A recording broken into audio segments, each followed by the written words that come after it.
بن عاصم رضی اللہ تعالیٰ عنہ راوی یہ فرماتے ہیں اقانا وجہ رسول اللہ مثل السیف، فرمایا کہ کسی نے یہ سوال کیا کہ کیا حضور کا چہرہ مبارک جو ہے وہ تلوار کی طرح تھا، تلوار کی مثل تھا؟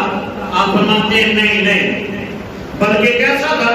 فرمایا کہ میں نے جواب دیا نہیں بلکہ چاند کی طرح تھا۔ کیوں؟ اس لیے چاند میں روشنی بھی ہے اور جو چہرے کا صحیح حسن بیان کرتی ہے۔ اب تلوار میں نہ گولائی ہوتی ہے، داڑھی دار تو ہے لیکن اس میں گولائی نہیں ہے، لیکن چاند میں گولائی بھی ہے اور روشنی بھی ہے۔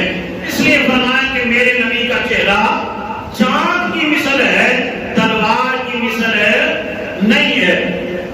حضرت ابراہیم بن عاصم رضی اللہ تعالیٰ عنہ کی اس روایت کے بارے میں مزید صاحب تفسیر سیرت السیاق نبی شریف حضرت جسٹس بن محمد کرم شاہ رضی اللہ عنہ آپ فرماتے ہیں کہ حضرت ابراہیم نے یہ کیوں نہ کہا بات مثل الشمس، سورج کی طرح کیوں نہ کہا، یہ مثال کیوں نہ دی کہ حضور کا چہرہ سورج کی طرح ہے؟ فرماتے ہیں کہ حضور نبی اکرم صلی اللہ علیہ وسلم فرمایا کہ سورج میں روشنی بھی ہے اور گرمی بھی ہے، تو اس کو جب کوئی دیکھتا ہے تو اس کی آنکھیں چندے آ جاتی ہیں۔ سورج کی طرف دیکھے بندہ تو چند سیکنڈ دیکھے گا، فوراً پلٹے گا نیچے زمین کی طرف آنکھیں، اسے زیادہ دیر دیکھ نہیں سکے گا۔ اب بندہ چاند کو دیکھے تو اس کا دل کرتا ہے بار بار میں آسمان کی طرف دیکھوں۔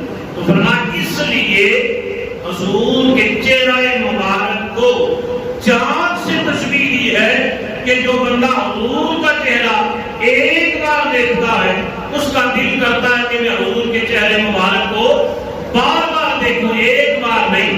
اور حضور کے چہرے مبارک کو بار بار دیکھنے کے بعد بندہ اس نتیجے پر پہنچتا ہے کہ حضور کے چہرے مبارک جیسا کوئی چہرہ ہے ہی نہیں۔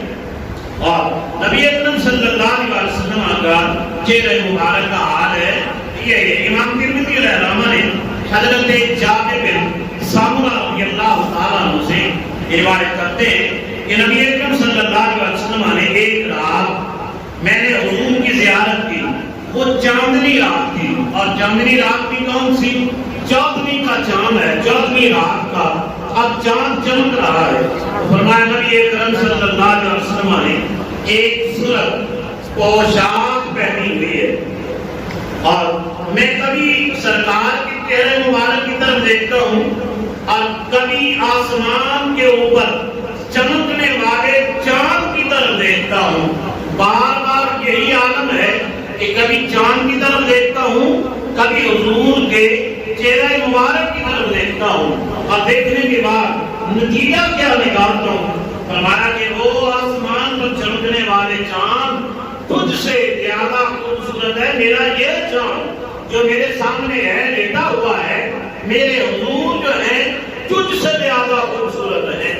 نبی اکرم صلی اللہ علیہ وسلم کے صحابہ تو یہ بیان فرماتے ہیں، حضرت ربیہ بنت معوذ رضی اللہ تعالی عنہا حضور کی صحابیاں ہیں، یہ حضور کے بارے میں ارشاد فرماتی ہیں۔ اس حدیث مبارکہ کو امام دامی نے، امام بہقی نے اور امام ابو نعیم نے حلیہ کے اندر بیان فرمایا ہے، کتاب کا نام ہے، اور امام طبرانی نے حضرت ابو عبیدہ بن محمد بن عمار بن یاسر رضی اللہ تعالیٰ سے یہ روایت کیا ہے، اور انہوں نے حضور کی صحابیہ حضرت ربیہ بنت معوذ رضی اللہ تعالیٰ عنہ سے یہ فرمان نقل کیا ہے کہ نبی اکرم صلی اللہ علیہ وسلم کی یہ روایت ہے، وہ فرماتی ہے سبحی لنا رسول اللہ صلی اللہ علیہ وسلم، کسی نے کہا کہ ہمیں حضور کے حلیہ مبارک سے آگاہ کریں، انہوں نے کہا کیا؟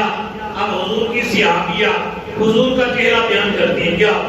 فرمایا لو رأیتہ لقلت الشمس طالعۃ، اگر تو حضور کو دیکھتا تو یہ کہنے پر مجبور ہو جاتا، کون؟ فرمایا کوئی بھی حضور کو دیکھتا تو یہ کہنے پر مجبور ہو جاتا تھا، کیا کہنے پر؟ فرمایا یہ کہنے پر گویا کہ چہرے اقدس سے سورج طلوع ہو رہا ہے. اتنا تیرا حضور کا حسن تھا اور اتنا حسن اللہ رب العالمین نے نبی اکرم صلی اللہ علیہ وسلم کو عطا فرمایا تھا. اس لیے اعلیٰ حضرت عظیم برکت علیہ السلام فرماتے ہیں نا کہ تیری نسل پاک میں ہے بچہ بچہ نور کا، تو ہے نور تیرا سب گھرانہ نور کا. کاف کیسو ہاتھ ہم یا ابرو آنکھیں عین صاحب قاف ہا یا عین صاد